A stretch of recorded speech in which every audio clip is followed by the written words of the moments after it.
everybody, and welcome to round 2 of our Facebook Live this evening. I hope that you can hear me very well. If you're here, leave a comment in the comment section just so I can check in with you. We have been having a few tech issues, which, funnily enough, I was talking about just before we went live. Mercury in retrograde and all that, and live, TV doesn't bode too well. But for anyone that missed the initial sort of intro to this Facebook Live, I just want to introduce myself to you. My name's Alyssa Arundell, and I am Patrick's wife.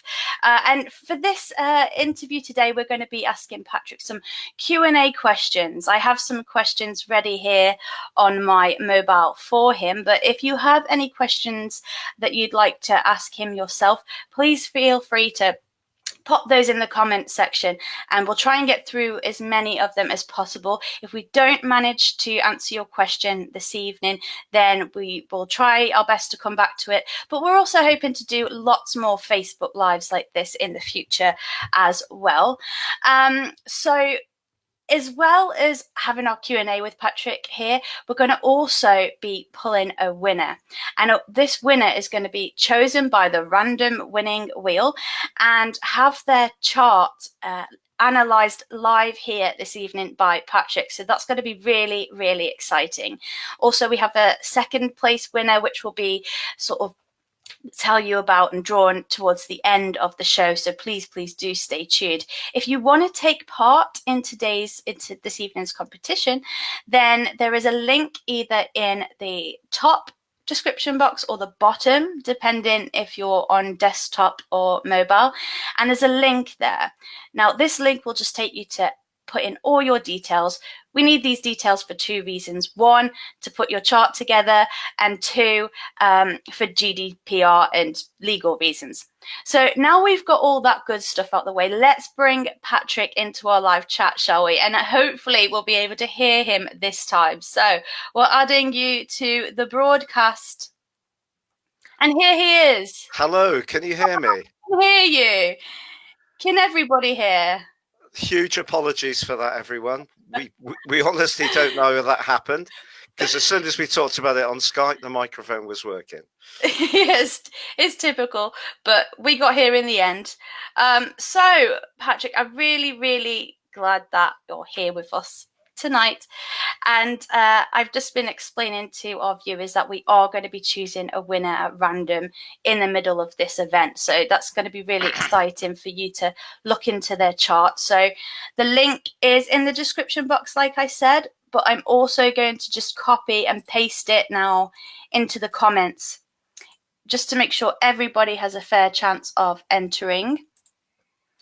The competition will close in roughly 15 minutes or something like that, just so because we obviously need time to put your chart together. So yay, Nancy says yay, she can hear us. Melissa says she can hear us. Debbie, dear Susan, Tasha, hello all. Hello to you all too. Hello Maxine, hello Jane. Thank you so much for joining us this evening. Just wait a few more seconds just in case anybody else wants to join, because they might miss out on some of the questions that we're going to run by you. Okay then, we're on. So the first question that I would like to ask you, Patrick, is when did you get interested in astrology? Well, it really began at high school. There was 3 of us sat in a row. To my left there was John, to my right was Stefan, and John was the 20th of January, I was the 21st, and Stefan was the 22nd, and of course we were all born the same year. So that really piqued my interest, and from then on in, it became something that just really pulled me in very steadily but very powerfully over a period of time. And by the time I left school and I was going to work, in those days on the bus, then I would be reading the horoscope column in the paper of a very famous astrologer called Patrick Walker. And then later in my business and management career, I started to realize that I was weighing up what people's sun signs were, and it really was becoming very compelling to me. And even though I was doing okay in that more conventional environment. By the time I got to my mid-30s, I'd actually quit business altogether and was just focused totally on astrology. Oh, so it's really quite a journey then of you discovering about astrology and then becoming sort of doing that as your professional career. Then it was sort of a journey to get to that. Sure, it wasn't something that just, became an absolute in one go. It was something that did take time to develop. Yeah. Well, thank you so much for sharing that with us. So, some of the viewers here might already know the answer to this question, but I would like to ask you, what is your zodiac sign and are you true to it? Oh, thank you very much. Well, my zodiac sign is Aquarius, and I think I am quite true to being an Aquarius, but not just because of the sun, because I also have the IC, which is the opposite of the midheaven, which I have in Leo. I have that in Aquarius, but I also have the moon and Venus conjunct in Aquarius, along with Chiron, the wounded healer. So I've quite a lot of influences in Aquarius. And I think Aquarius people generally are perhaps a little bit logical, perhaps quite friendly, can be a bit zany. And I think all of those things would, I think, be fitting for me. That's really interesting, isn't it? Because that is our sun sign is one part of what makes up who we are, but might not necessarily be all of us. So by that sort of trail of thought, are you sort of guided by somebody's chart when you meet them? Do you sort of pick up on? Can you guess what their zodiac sign is, for example, when you meet new people? I think a lot of astrologers would say that when they meet people, what they probably pick up is the energy of a particular sign. So that can often be the ascendant as opposed to the sun, or perhaps someone has got a cluster of energy in one particular sign. For example, my son's got 6 planets all in Virgo. It just happens one of them is the sun. So I think astrologers can really instinctively pick up the energy that's most presented. And that's not always obvious, but some things give clues away. It's people's hair color, their eyes, even the way they dress. So, you can often sense out a Capricorn or another earth sign from the colors they would use to dress, and sometimes from a person's conversation, but not just their sun sign. That's very, very interesting. We have Dear here is asking, what is your rising sign? My rising sign, dear, is Libra, 23 degrees Libra. Yeah, really, I can see that definitely with you. He says, I agree, the ascendant or cluster of planets. Hello, everybody. Oh, Maxine here is a double Aquarius. Right, nice to connect, Maxine. That's brilliant. So, yes, I mean, the Aquarius thing, but the interesting thing about my natal chart is although the sun is in Aquarius and is in the 3rd house, the rest of those influences are all in the 4th house. And the 4th house is very much a Cancerian kind of vibe. So it's home loving. Maybe I can be a bit quiet. I like to just have gentle time in the country, peaceful places. So although I am an Aquarius in some ways, in other ways, I think I'm very Cancerian. I hope I'm very caring to the people that are important to me, very in tune with what's going on with them quite instinctively, which is kind of a bit non-Aquarius in terms of Aquarius supposed to be totally logical. So it kind of proves that we're not defined just by our sun sign.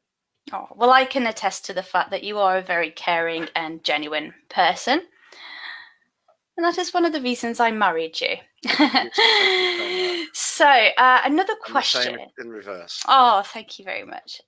So, another question I have for you is, do you believe in luck? And is there such a thing as a lucky birth chart? Yeah, it's a really great question, because when I started the serious journey of astrology, I actually felt it was more about what we did rather than what the planets gave us. But now I can see that things are much more serious than that. There are the environmental issues. There's how our mother feels when she carries us in her womb, her environment, how happy she is. And then, of course, there's where the planets are located when we're born. And then, of course, as time goes on and we become interested in personal development, which I think most of us here today would be, we kind of feel the more we take responsibility for our own lives, the more that we can steer things in the way we want. So when I started this process, I thought astrology was more about learning more about what made me tick rather than its traditional reputation for being linked to fortune or otherwise. But now I know that astrology actually is an amazing tool, and it can inform us of when particular phases of our lives may be more challenging and when they may be more fortuitous.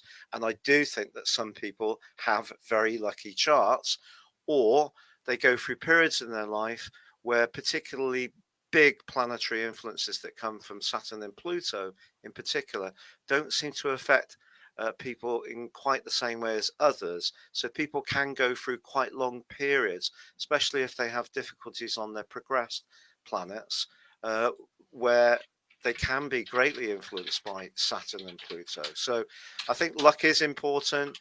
Jupiter is the planet of fortune. It is backwards, rotating backwards until August the 12th. We'll all be very pleased when it goes forwards. But I do feel that what we do is highly important, that we can't be passive. But I think the planets, as I've grown into this role and become more aware of it, I do think they're actually really important. Oh, brilliant. Thank you for that answer. That really does sort of pad out the fact that some of our, we have the free will, I guess, but then at the same time, there are elements that we're working with within our chart. So that's really interesting that you've sort of highlighted that for us. Just going through some of the comments here, Patrick. Hello, somebody says, oh, sweet. Elemental Child asks, interested in your synastry with you and Alyssa. Can you tell us more? Well, that's a Thank great you, question. Elemental Child. That's a really great question. Well, there's two types of romantic analysis, Elemental Child, and you flagged up the more traditional one, which is synastry. But there's also another version of chart analysis called composite, where we join the two charts together in their midpoints, and that creates the relationship of the horoscope of the personal relationship that two people share, because we all know we react differently to different people. So we actually only put that together about 2 weeks ago, Elisa and I.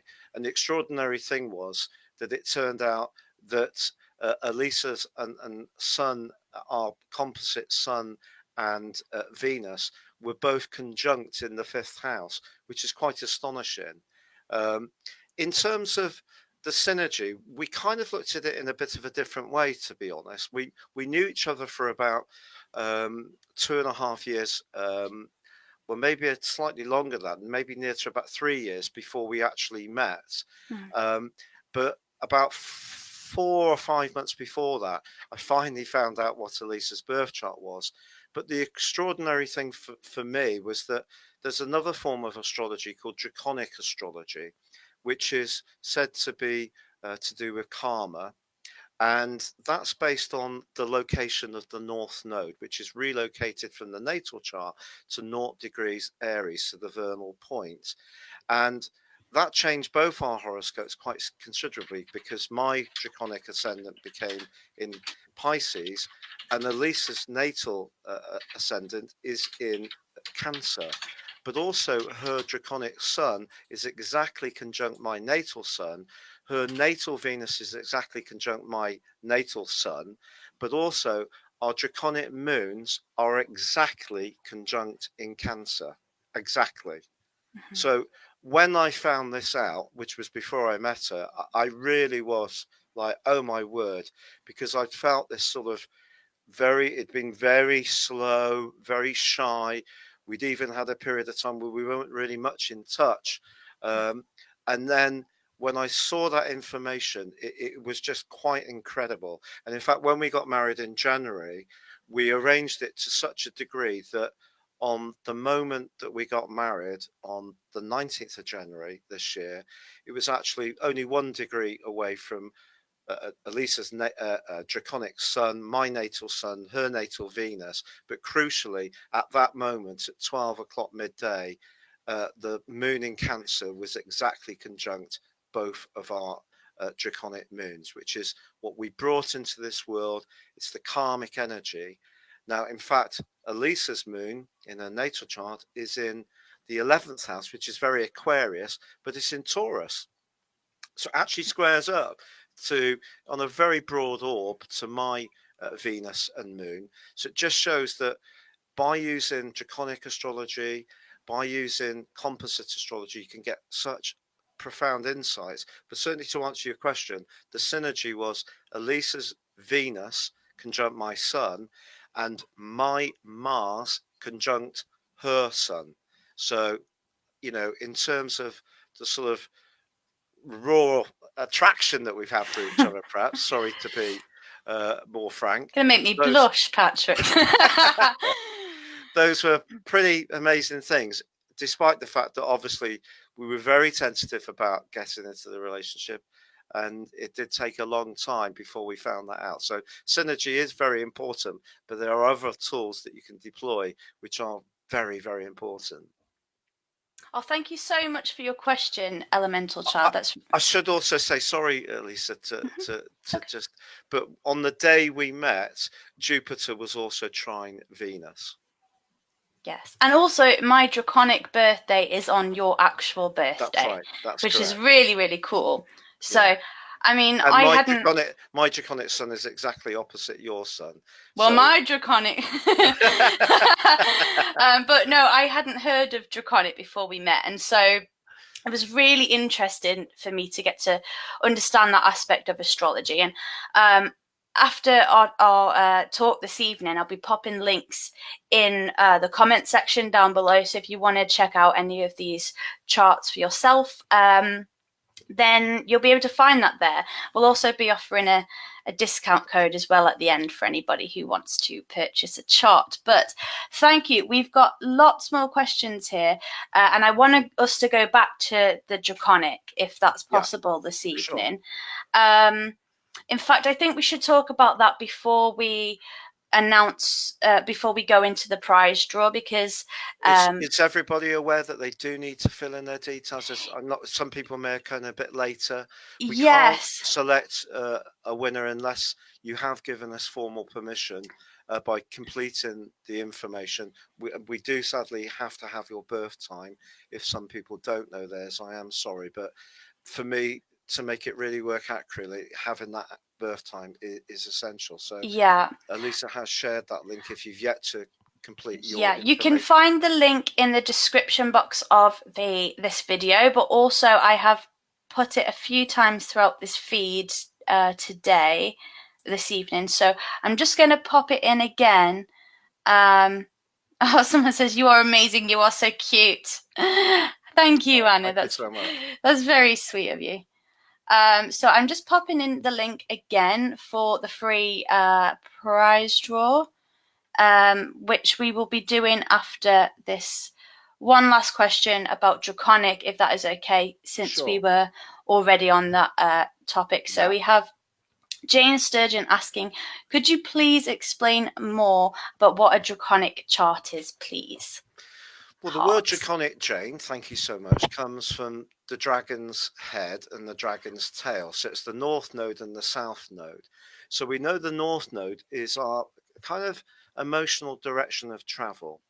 It's a kind of mini Jupiterian influence, the north node. So it does have, it's known as the point of destiny, and it is where we're being pulled. So what's going on in the heavens at the moment, and has been since last November, is there's an emotional pull in the heavens.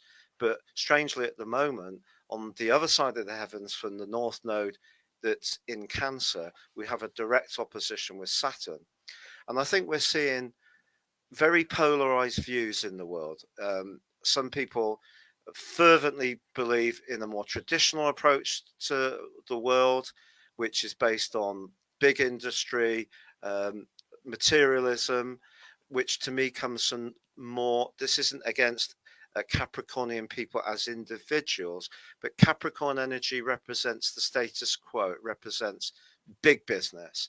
Whereas Cancer, even though it's a cardinal sign and they're very much a leader, where the North Node is at the moment, is very much about our nurturing sides. It's about the seas. It's obviously water of Cancer, and it's about our need to be receptive.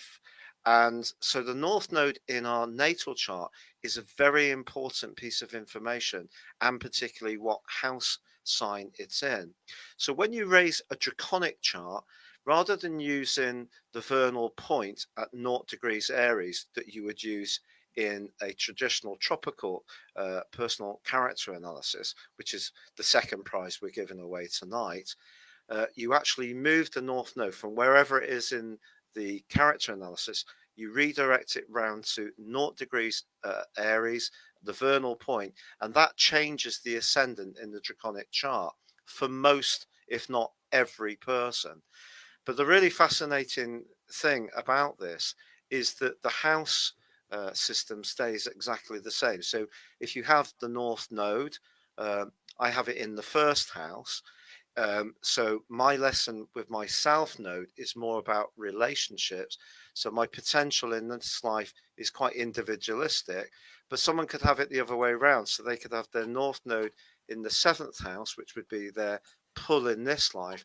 And in their past life, maybe the lesson learned was that they were more focused on their own individual needs. So for me in this life, it's about the challenge is to try to establish my individuality. So the North Node relates to the dragon's head, which is our future karma, and the South Node and the dragon's tail all comes from the Greek word draconic, and that's what Draconic astrology is about. It's very much to do with the emotional imprint at the very root of our being. So when we're born, we have our natal chart, and that's our potential. That's the fruit we can work towards in this life. But the Draconic chart is the very root of our being. So when I did my Draconic chart first and saw I had the moon and Venus in Cancer, it just made so much sense. So I know I already have the moon and Venus in the 4th house, which gives me that love of home and family and so on. But knowing my Draconic was there just made so much sense, because I am very, very much a home lover and love being near rivers and the sea and lakes and so on. So I hope that answers it, Jane, to some extent for you. Oh, thank you so much for answering that question, because it is very sort of, it's a different way of looking at astrology, really. But sure, some people have said in the comments here that they have had their Draconic and they've really enjoyed it. So thank you for ordering one first off, and I'm really pleased that you did enjoy it. Excuse me. The link for some of our people with us today, Patrick, hasn't been working, so I have just popped it into the live feed again, and I do believe it is working now. It is in the description box, which is just above this video that you're watching right now, so you can grab the link there as well. So I will just wait. I think we should just wait a few more minutes if anybody did want to sort of enter that hasn't been able to because of the link. Okie dokie. So we're going to have one more question before we do the prize draw, because we have had quite a few people enter. So thank you very much for doing that. Your link on the comments is not working. We are live. At least we can hear each other. So that's the main thing. Quite strange for a married couple. Indeed. Evening, Sylvia. So absolutely fascinating. Thank you so much, Justine. That's lovely of you.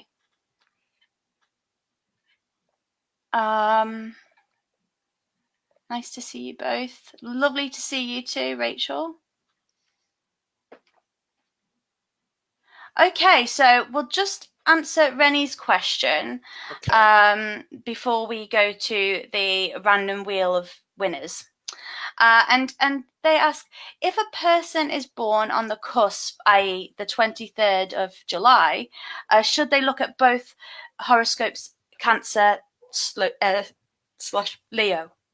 Yeah, it's a brilliant question because it actually depends on what year you were born, because the sun doesn't move into each zodiac sign at exactly the same time each year, which does surprise people. So when you get sun sign astrology, which obviously I do as well, and the grid of dates that we use is actually really there is no such grid that would fit every single year. So if a person's born on the 23rd like that, the first thing they would need to do is have their natal horoscope produced to find out whether their sun was in fact in Cancer or in Leo, because it would depend on the year they were born. The other thing then to look at would be if there were any planets nearby in either of those zodiac signs, because Mercury and Venus are always pretty close to the sun. So they could be tucked together in either of those two signs. So that would, in terms of the inner planets, certainly give much more of an instinct towards either of those two choices. So there's no set rule for anyone who's born on the cusp, except that, yes, you could have cuspy energy, like I'm born only 30 minutes into Aquarius, and I do think I have Mercury in Capricorn, and I do think I am, someone who's sort of quite diligent and sticks at things. That's a very Capricornian kind of instinct. But when you look into things deeper, the traditional ruler, for example, of Aquarius was Saturn. It wasn't just the ruler of Capricorn. And then, of course, now it's Uranus as well for Aquarius. So it does depend on the exact degree of where you were born, because there's another form of Indian astrology where we divide each of those 30 degrees down even more.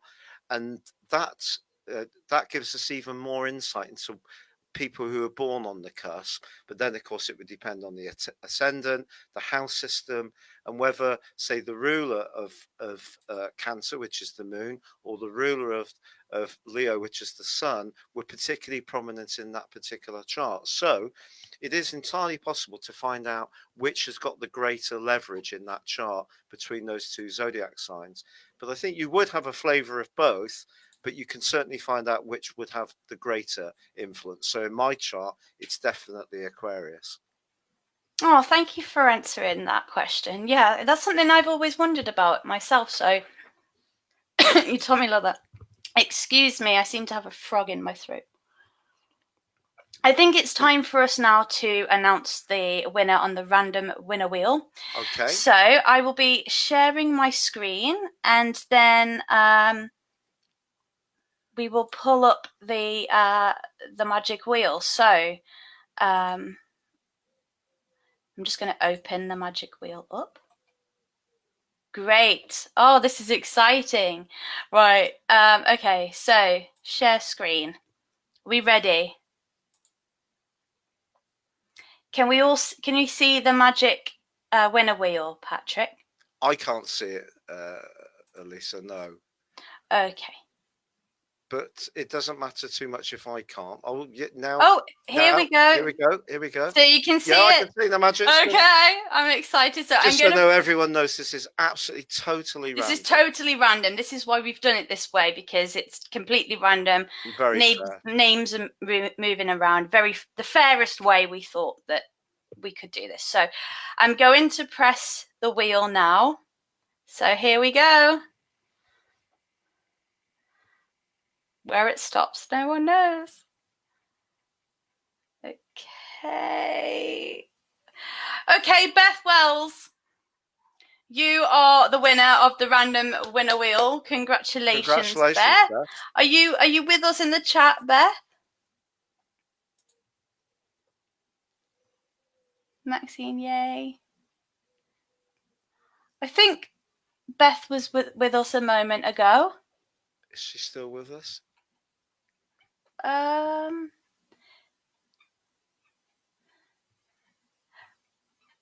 She may have dipped in and out, but she is with us, and she did enter the competition, so we'll go with Beth. Okay, well, Jacqueline's just told me that she's going to produce Beth's wheel. Brilliant. And this is on replay as well, Beth. So if you are having any tech issues about Yeah, getting back to us, please don't worry.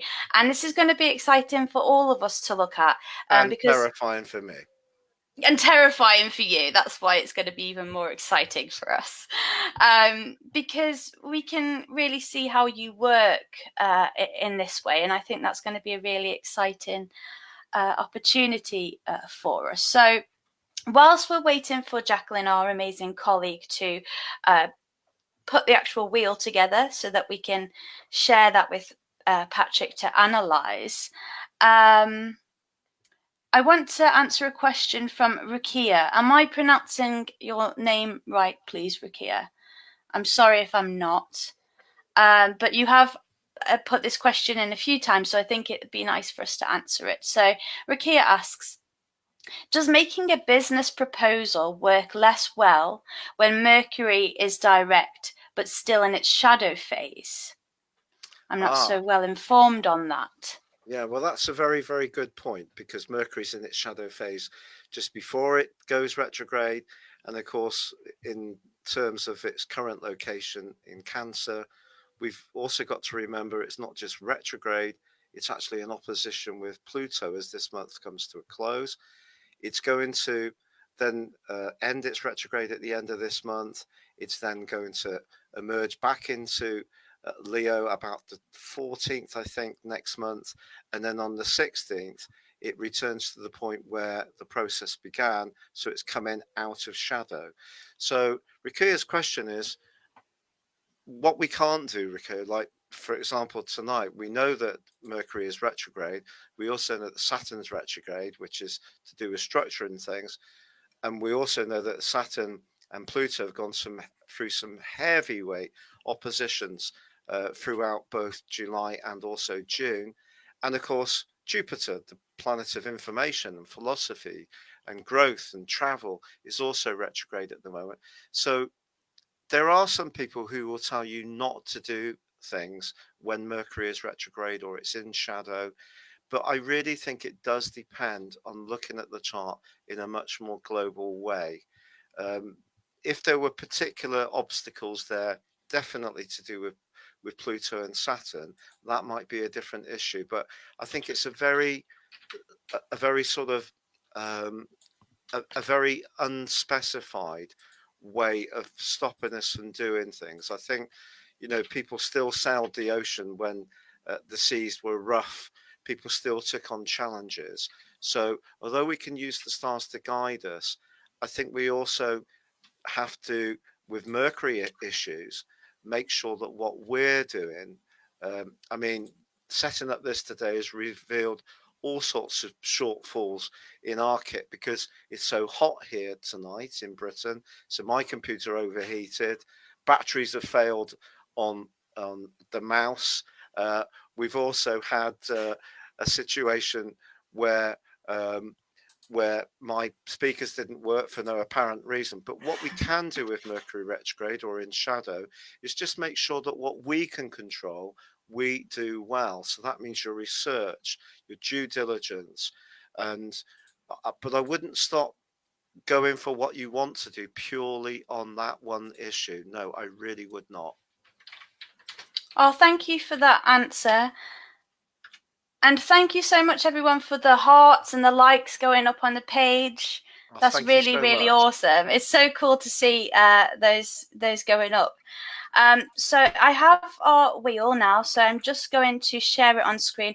I'm afraid Beth hasn't come through just yet, but Which is a shame because we can't get any feedback. yes, it is a real shame that Beth, because it would be nice if we could sort of talk with Beth as we're doing it, just to make sure that she's enjoying what we're telling her. But The only thing we could do, Elisa, because mhm, the interaction part of this is so important, yeah, is perhaps give Beth the personal horoscope character analysis as her prize, and spin yes. the wheel again for someone who's still with us now. Yes. I don't know what people think about that. It's, if people think that sounds reasonable. I think that would be fair, because it would be nice for someone who is with us this evening to get that. But Beth, if you do watch this on replay, please reach out to us and we Well, will what make I can sure. do, I'd be quite happy to give Beth an overview of a horoscope on a one-to-one basis. That's brilliant. So, so I'm just spinning the wheel again, but I'm not sure that it's sharing on the page. Let me see. Right.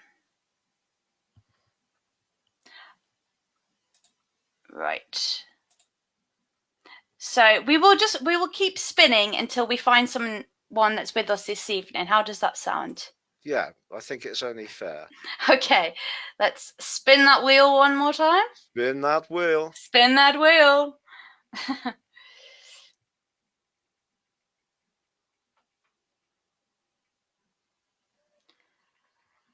Right, so we have Darlene Lopez. Are you with us, Sterling? Are you with us, Darlene Lopez? Are you with us?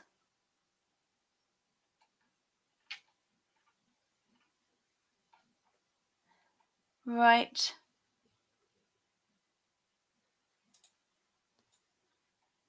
Please bear with us with the technology this evening. So, Derlin, yes, they were in the chat earlier. My Draconic. So you are with us. Let me write a little comment just to. Oh, she's here. Are you here? Yes, you're the winner. Okay, Jack. Congratulations! If you could do Darlene, please. Thank you so much. I will make sure that Jack has all the information she needs for this wheel. I'm so excited that you're with us. Congratulations. It is me. It is you.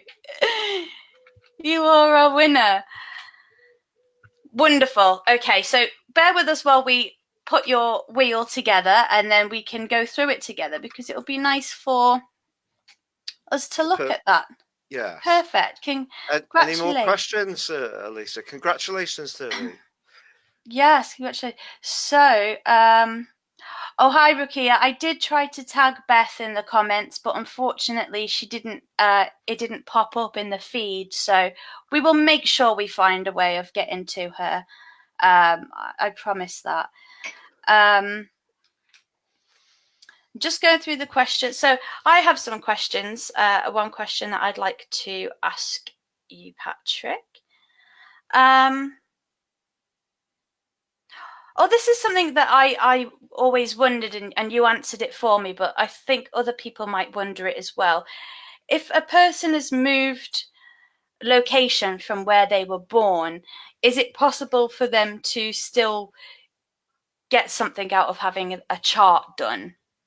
So you're talking about actually looking at whether there is a particular place in the world where someone may feel more settled and more comfortable. Yes, like can we see where it would be? Yes, it's called astrocartography, and so some people will, based on their natal chart, if they relocate, say, from the UK to Portugal, it might actually be the most wonderful place in the world for them to live. If they relocated to, say, Mexico, that particular person in that particular location, it may not work so well. So yes, that is absolutely a possibility. And there are some very learned astrologers who do actually fly at New Year to a different part of the world so that their solar return is in a more advantageous location for them. That's wild. Mm. Wow, that's really cool that people would do that. Thank you, Sue. Excellent question, Alyssa. Amanda asks, is the moon more about personality? Ooh, that's interesting. Well, that's a really brilliant question, because in lots of ways, I I think it is if we think about the personality in a deeper level. So we got the projected personality, which is the ascendant, where we can meet someone in a social situation and we have a particular way of interacting. But is that necessarily how we are when we're really in our home environment and when we're really at ease? So I think the moon is the governing influence in terms of our deeper self. Whereas the ascendant is much more how we appear, and the sun is our life force, our real potential, where we can grow. So for me, that's a great question, and the moon is critically important. And obviously, because of the moon phases, that also has a great deal of impact on us in terms of those which are going on every 7 days. So it's, the speediest of all the influences. So yes, very good point. I think the moon is very important.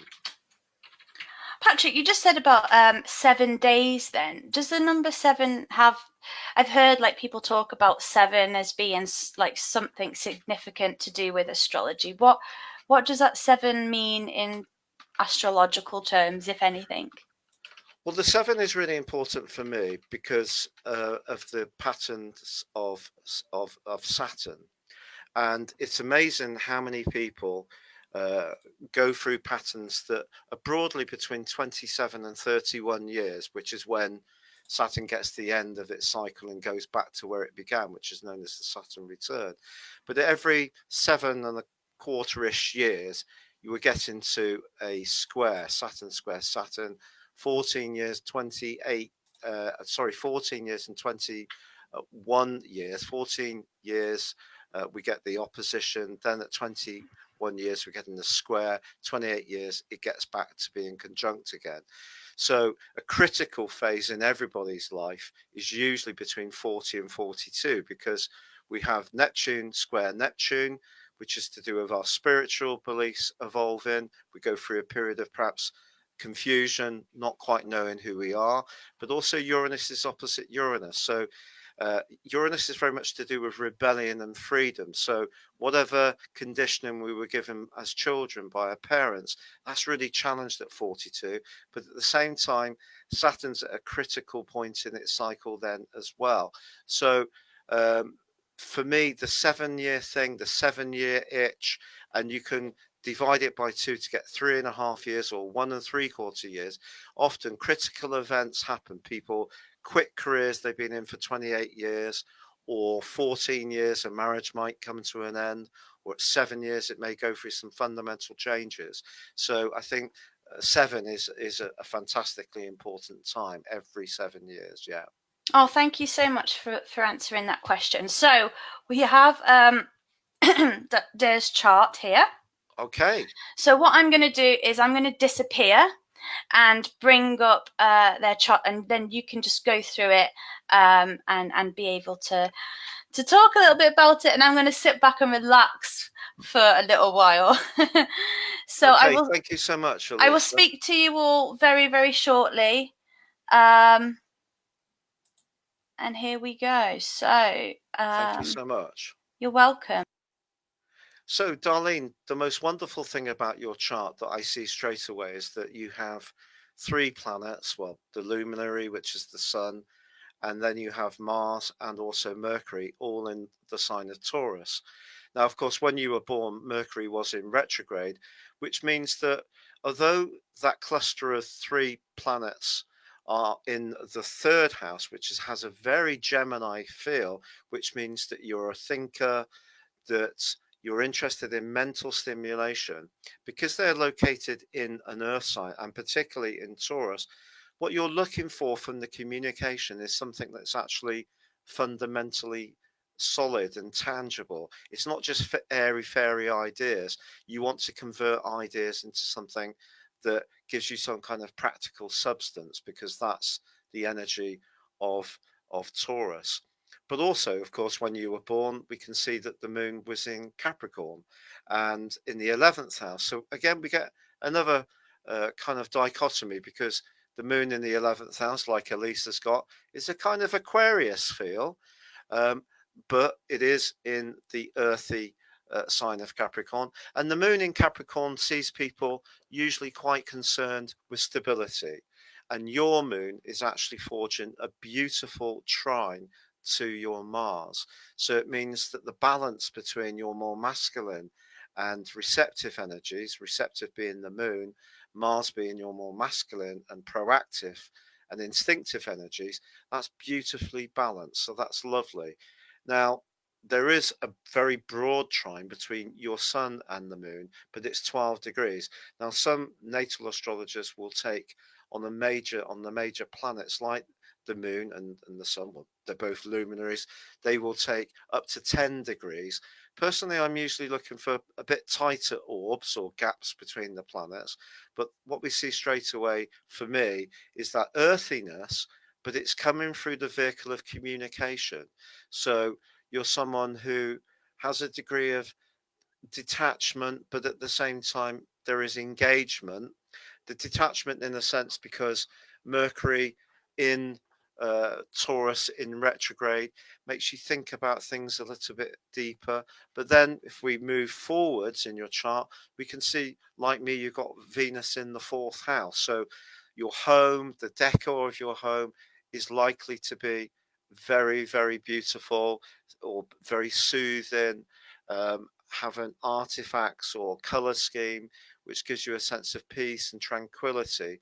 And you also have the North Node conjunct Venus, so in the fourth house.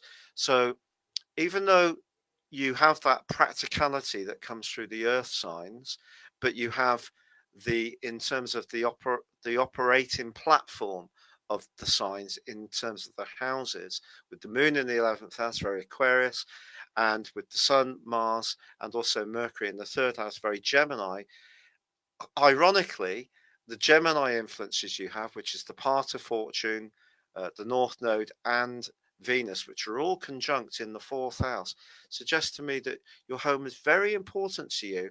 But although you may like tranquility at times and peace and calmness, there are going to be other times when you're throwing the doors open, and you're probably an absolutely wonderful host.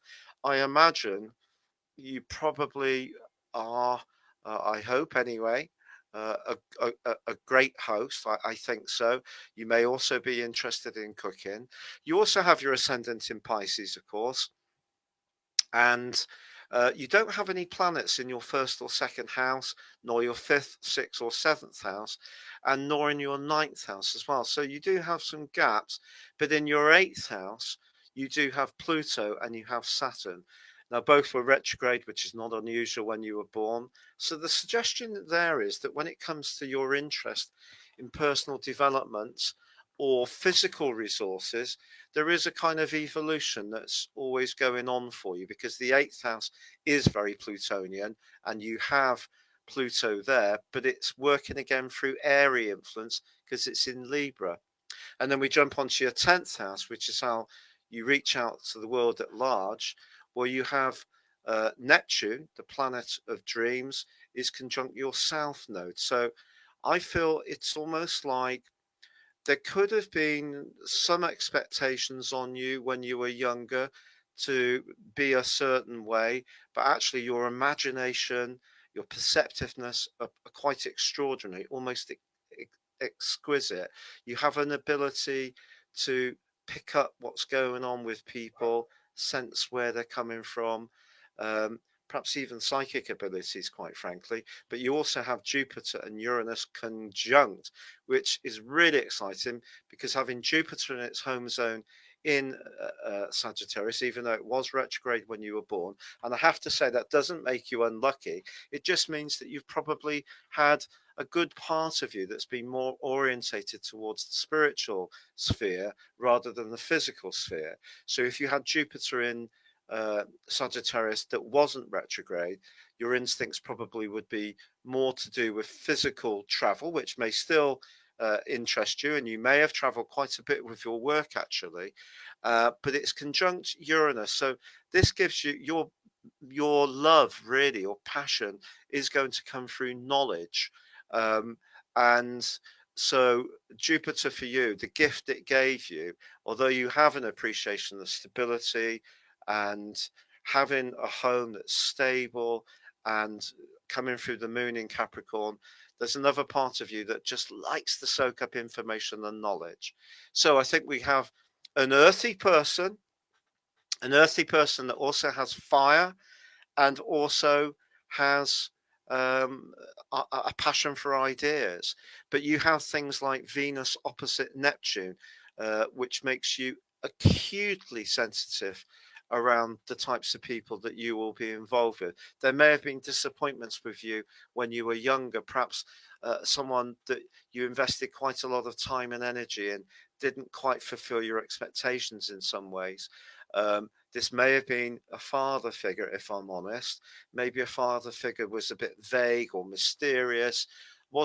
Maybe they were very encouraging and dramatic and inspirational in some ways, but in other ways you didn't really feel the love.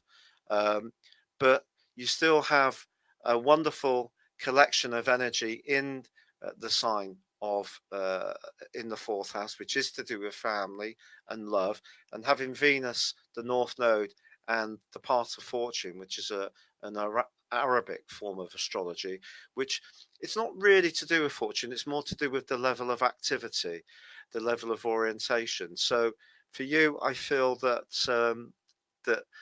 the home and the family has been very important, but there has been another part of your life that's more of a professional level, which is more about interacting with others, and perhaps travel has been involved with that, certainly knowledge. I hope that makes sense and chimes with you. Thank you so much.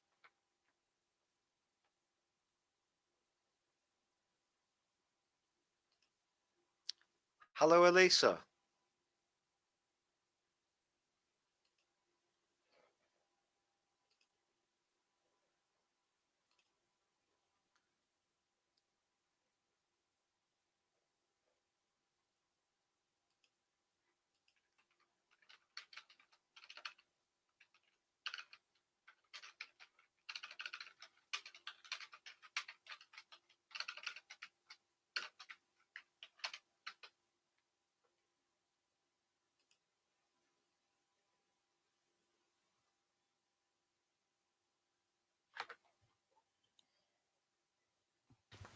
Oh, I'm hello. so sorry. Can you hear me now, everybody? Can Yes, you hear me? I can hear you. Yes. Oh, great. I did a faux pas. I sat on my headset. I'm really sorry, everybody. Did everyone hear that analysis, darling? Yes, we heard your analysis. Brilliant. Yes. So Dur says, yes, I am. Everything from trips around the world, knowledge, technology, and marketing, and says, thank you very much for that. You can hear me now. Great. That's wonderful. So, no, you're very, very welcome. You're very welcome.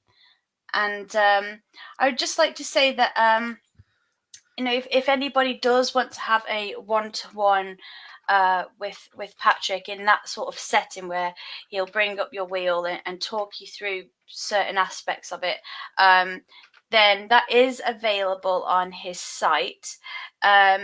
If you do book a 60-minute appointment, then you will receive a 20% discount. Yeah. a 20% discount. And if you would like to order any of the other products from the store, then you will receive a 10% discount. So I will pop all that information in here now so that you can get that. But it's been wonderful speaking to everybody here. Yes, Jane thank you says, so much for your time. Jane says, Patrick, that was a brilliant analysis. Oh, lovely. Thank you so much. Oh, thank you so much. Elemental. Can you say a little about her aspect pattern? Let me see if I can find the chart. We did mention the aspect pattern in terms of the trine between the sun and Mars and the moon. I'm just trying to find the chart again, and why can't I find that chart? Oh, here we go. You've got it. So we're going to ask that for you now. Dur says, good question, Elemental. So yeah, I think it's a brilliant question, and I think the first thing that really shines out with that is that the position of Saturn in the eighth house is forging a critical point with both the ascendant and the descendant, but in a positive way with the descendant, but a quincunx with the ascendant. So it does mean that Darlene probably has had to kind of work hard and be productive, but the rewards will come. The other aspect pattern that really is quite apparent there is the opposition between the 10th and the 4th house. So from what Darlene said, yes, her life has been very busy in terms of her career, travel, marketing, and that ingenuity comes from the fact that Jupiter is conjunct Uranus in the 10th house in Sagittarius. So that really gives you someone with a real appetite for knowledge. But the real key sensitive one around relationships is Neptune's opposition to Venus, the North Node, and also the part of fortune. So that would tell you that despite in the material sense, there may be those successes at the bottom of the chart, which is more to do with how we feel things. I just feel, although there have probably been real rewards for that activity and that work, I still feel with Neptune opposite Venus and also the North Node and the part of fortune, there may have been times when things didn't quite come to pass in the way that Darlene may have hoped, but that doesn't mean to say that we can't learn from those things, bounce back and learn from those lessons, reorientate our attention and move forwards again. So yeah, we have a bank of clear oppositions. We have that lovely trine between Mars and the position of the moon and Mars, and we do have that angle between Saturn and the ascendant and the descendant. Oh, thank you so much for that. So Darlene would like to ask a quick question, if that's possible, Patrick. And that is that Pluto and Saturn are conjunct my moon now by transit, and Uranus in my 3rd house. What do you make of that, since I have Saturn and Pluto natally? So I will send you this comment, Patrick, so that you can have. I think the thing, we're talking about something that's much more sensitive, darling, because what you're approaching and you're going to go through in the next 3 or 4 years, because of the way that Saturn and Pluto go backwards and forwards, is you're actually going to go through a Pluto square. So the transiting Pluto that's going on now in Capricorn is actually going to reach a square on your natal Pluto. And I think what it's going to evoke in you, and you may be feeling this a bit at the moment, because if I look at my ephemeris, there have been times this year when Pluto was as advanced as 23 degrees. So it was only 4 degrees away from your natal Pluto on a square.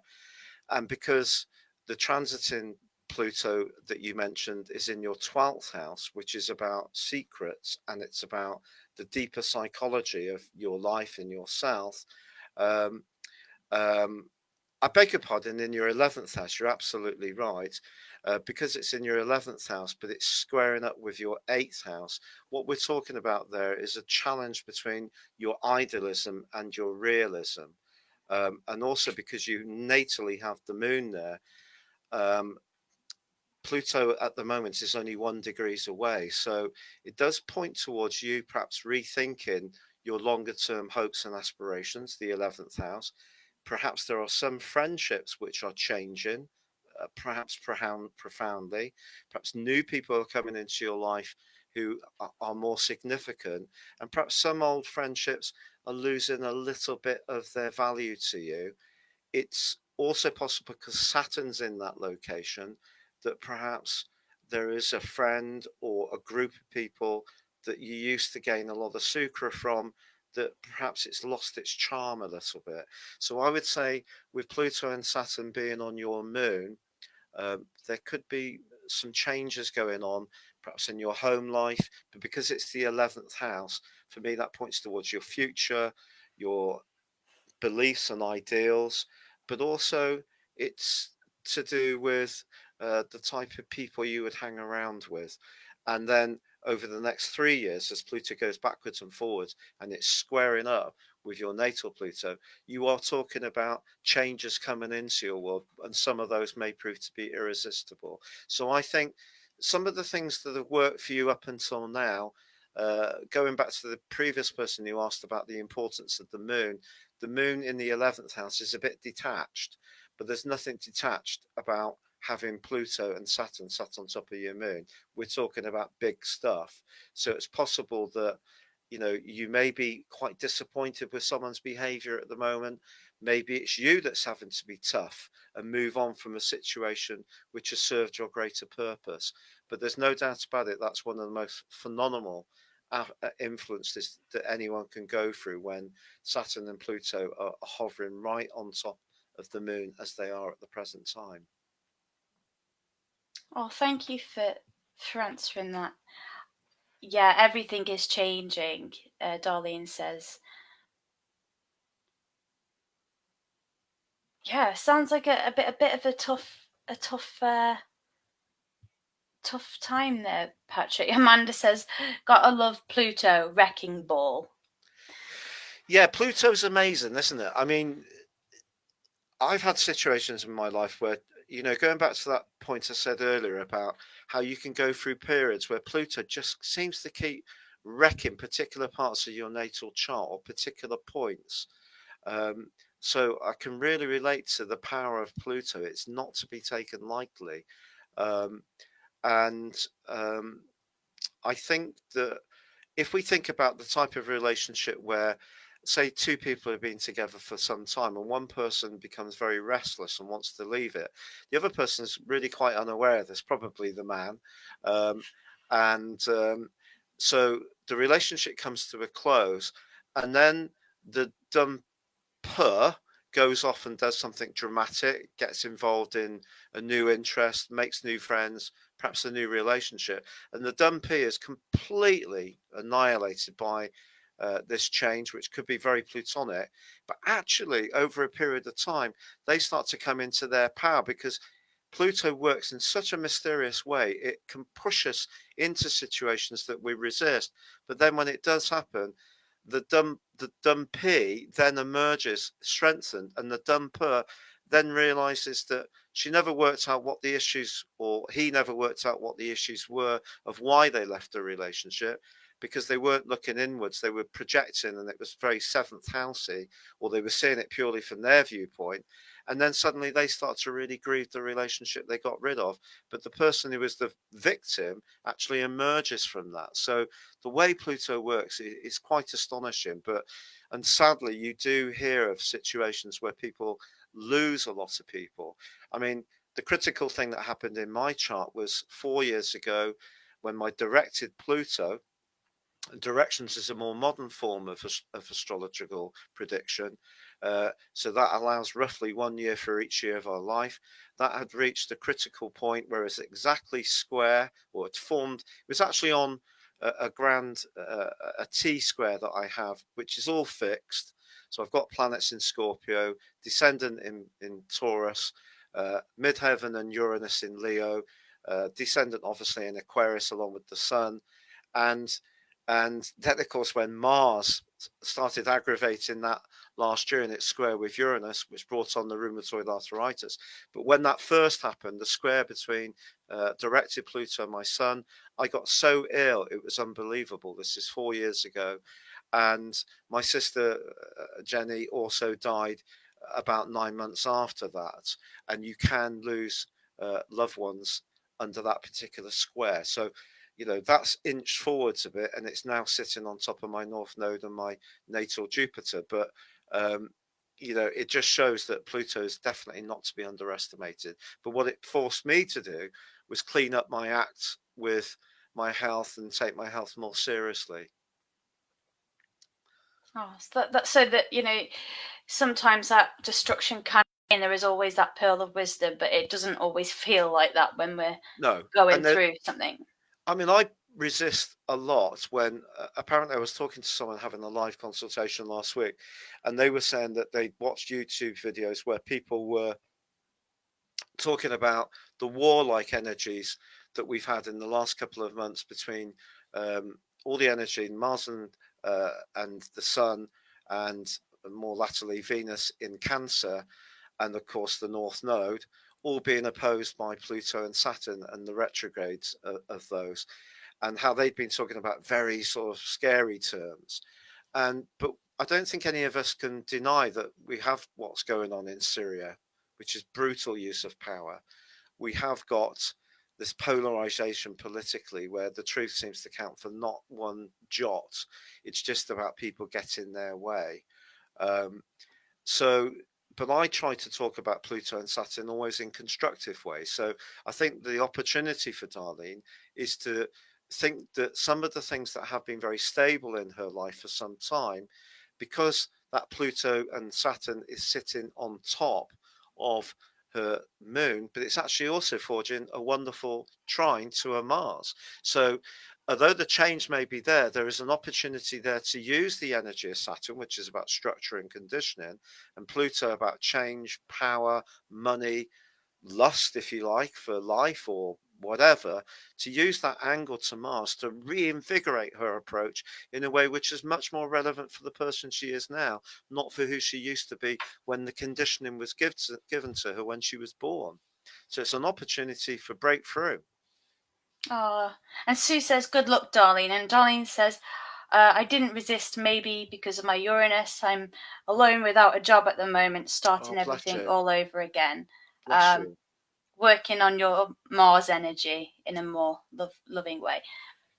My heart Yeah, my heart does goes out to you does too. go out to you, but Let me just go back to the chart again, please, Liz. yeah,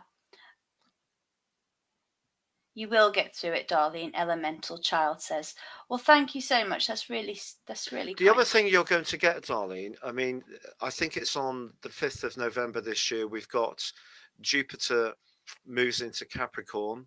It's then going to be going over your natal moon in the next year.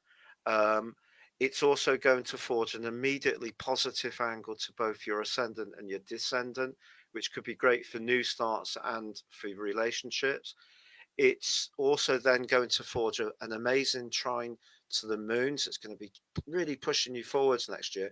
And then as it goes through later in the year, Jupiter is going to be forging an amazing link with both Mars and also with Mercury.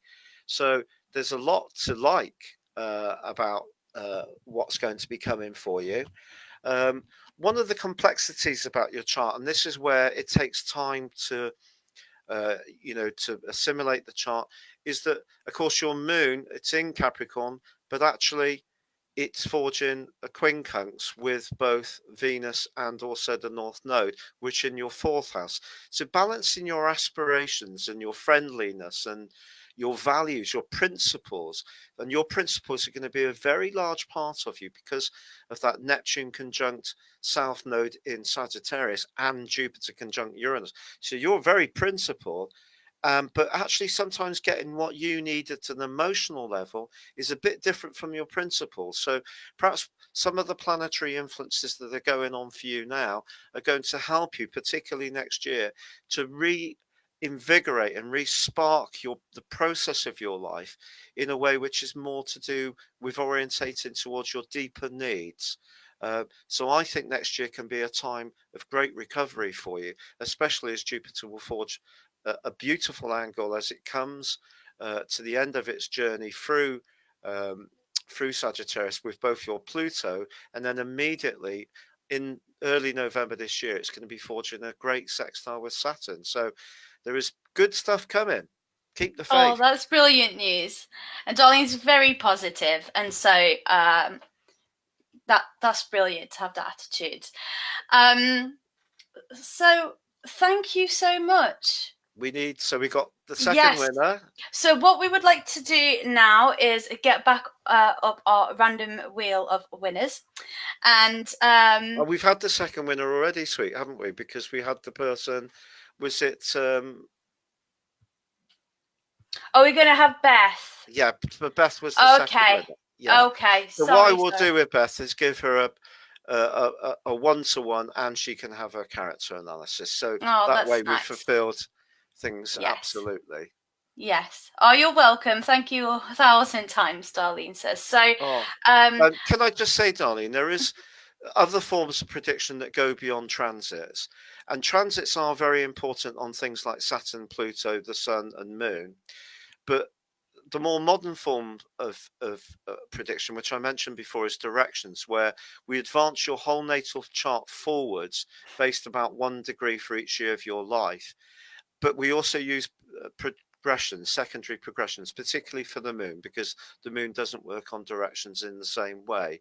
And progressions is where planets go backwards and forwards throughout our lives, and we look at where they are and where your directions are, and that can give huge insights into what's going on in your situation beyond just your transits that I've mentioned there. Oh, that's really interesting. And directions is a chart that's also available on your store, isn't it, as well? Yeah, well, in our forecast that we offer within the stores, we offer a combined transits, progression, or progress moon, and directions, which is very, very detailed.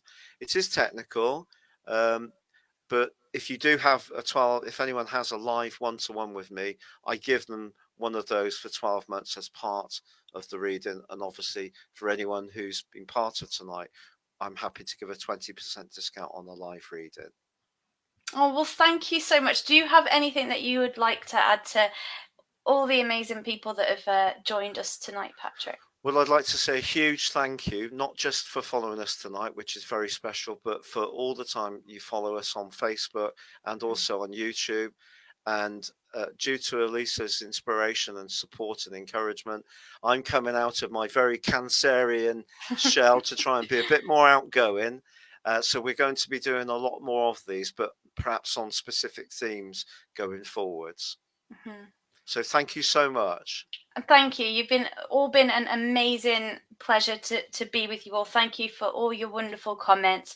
We will be going through the comments later on as well, just to make sure we haven't missed any questions and things like that. But it's Jane says it's been a good session and very informative. So thank you so much. That's really kind of you, and thank you, Patrick, for sharing your time with us and your knowledge with us. Thank you for being a brilliant host. Thank you so much. Oh, thank you very much. And we will speak to you all very, very soon. I will make sure that I put all the links that you need to anything you may wish to find in the comment section below. So stay tuned for that, and stay tuned for the discount code, which will be coming up shortly as well. Thank you. Thank you to Jacqueline as well. Oh, thank you, Jacqueline. Thank you all. Bye-bye, Good night. Bye-bye. Bye-bye. Good night. Good afternoon. Good morning. Bye-bye. Bye. Bye.